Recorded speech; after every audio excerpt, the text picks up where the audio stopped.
Amparo Dávila, El espejo.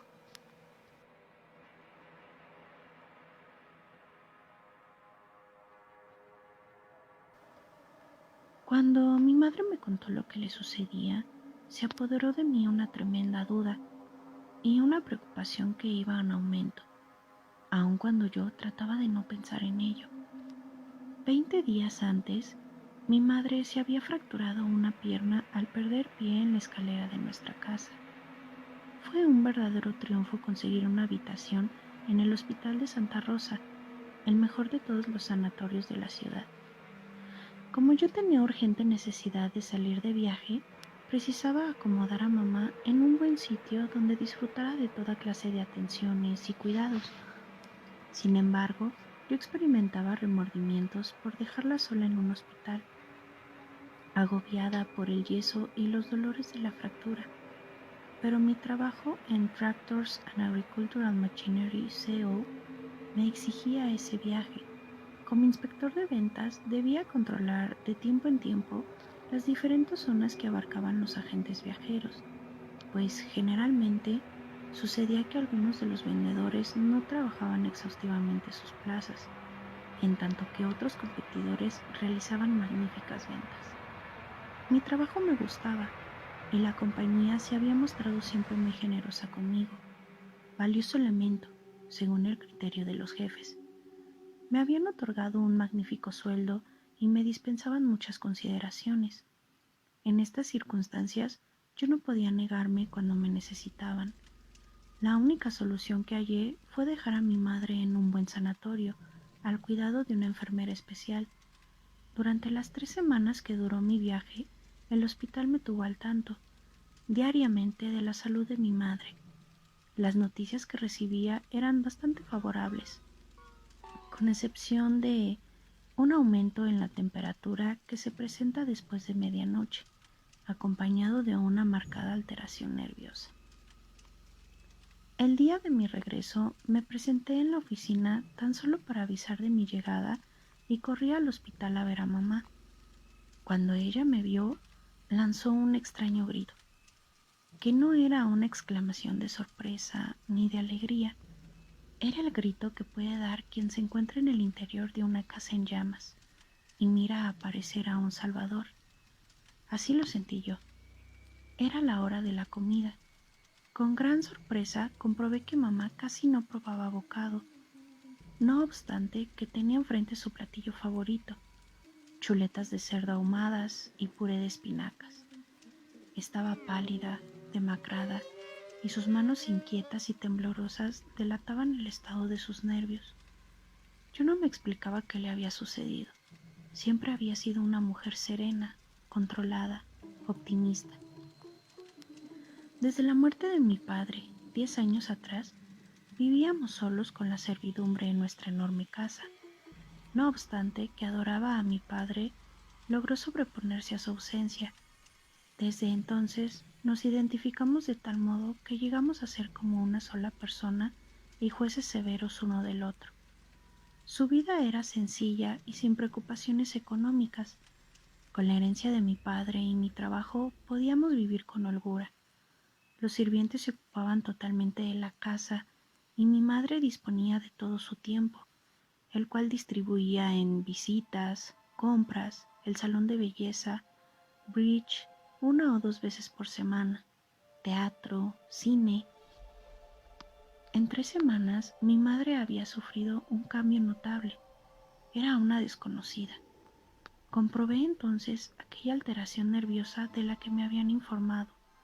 Cuando la enfermera salió con la bandeja de la comida, casi intacta, me dijo de pronto en voz muy baja, pero llena de angustia y desesperación: Querido mío, necesito hablarte. Me pasa algo terrible, pero nadie más debe saberlo. Nadie más ha de darse cuenta. Ven mañana, te lo suplico. A la 1 de la tarde, cuando la enfermera salga a comer, podremos hablar. La dejé, con la sorpresa de regresar al día siguiente.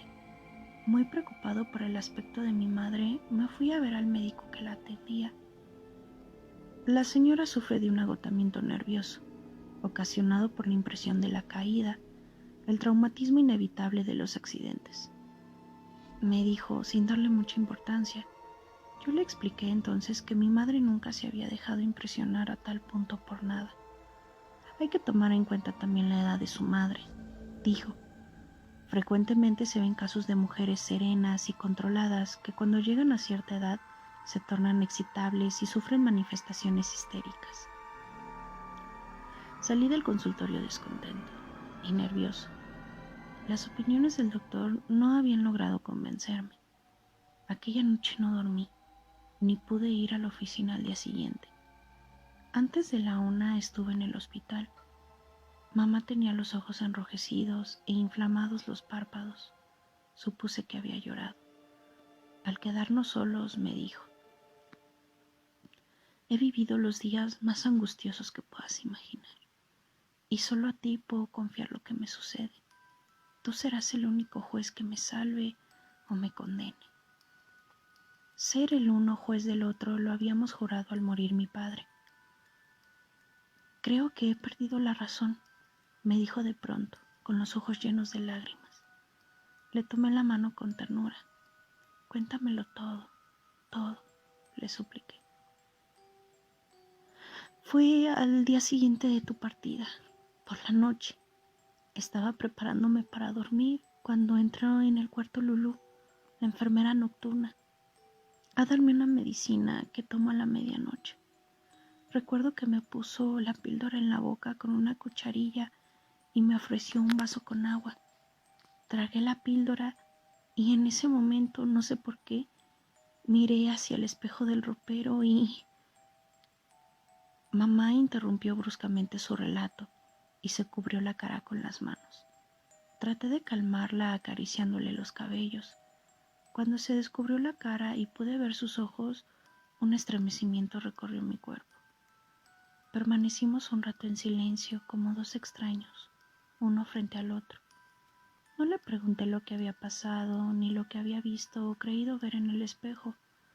Real o imaginado, debía ser algo tremendo para lograr desquiciarlas de ese grado. Creo que grité y después perdí el sentido. Continuó diciendo mamá.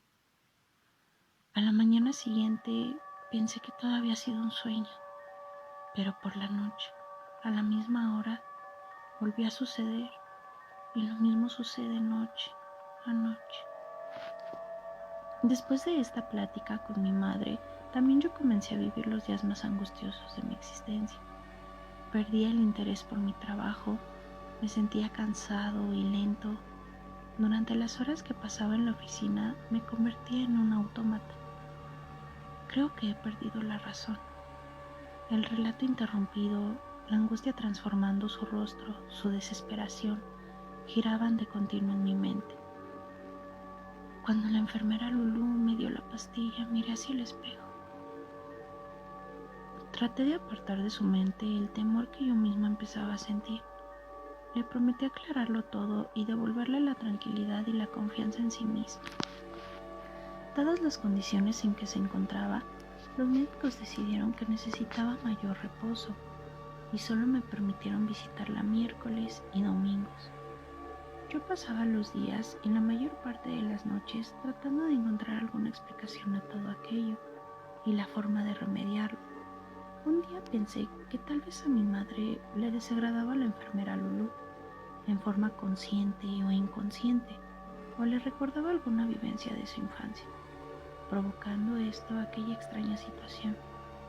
Inmediatamente fui a ver a la jefa de enfermeras para suplicarle que cambiara la enfermera de noche. Creí haber acertado. La señorita Dubiges sustituyó a la enfermera Lulú, con gran satisfacción de mi parte. Esto sucedió un jueves y tuve que esperar hasta el domingo para saber el resultado del cambio. El domingo desperté temprano y me vestí sin tardanza. Quería estar a las 10 en punto de la mañana en el hospital. Desayuné deprisa, bastante nervioso. Por el camino compré unos claveles. A mamá le gustaban mucho las flores y le entusiasmaba que se las obsequiaran. Se había hecho arreglar con todo cuidado para recibirme, pero ningún cosmético podía borrar las huellas del tormento interior que le estaba consumiendo. Y bien, le dije cuando nos quedamos solos, ¿te ha sido simpática la nueva enfermera? Sí, es educada, atenta, pero... ¿Pero qué? Sigue sucediendo lo mismo. No es ella ni la otra.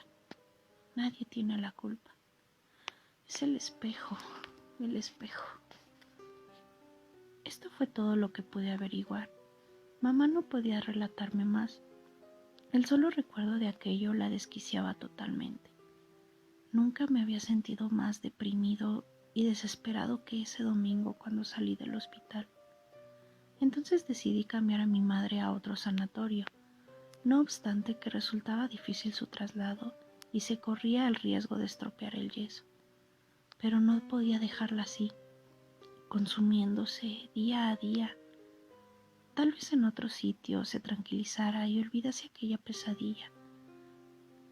Su cuarto de hospital era bueno, de los mejores que había allí, escrupulosamente limpio y con muebles cuidados y agradables. Y el espejo era tan solo el espejo de un ropero. Bajo ningún aspecto resultaba deprimente aquel cuarto, lleno de luz y soleado, con una ventana al jardín. Sin embargo, a ella podía no gustarle y predisponer sí ánimo para aquella situación. Durante días busqué, en los ratos que mi trabajo me dejaba libres, un buen lugar donde llevarla. En los sanatorios de primera no había sitio, y sí muchas solicitudes, que eran atendidas por riguroso turno, y en los sanatorios donde encontraba lugar, los cuartos eran deprimentes y hasta sórdidos. No era posible llevar a mamá, en el estado en que se hallaba, a un sitio donde solo se agravaría su trastorno. Ese día llegué al hospital muy desilusionado.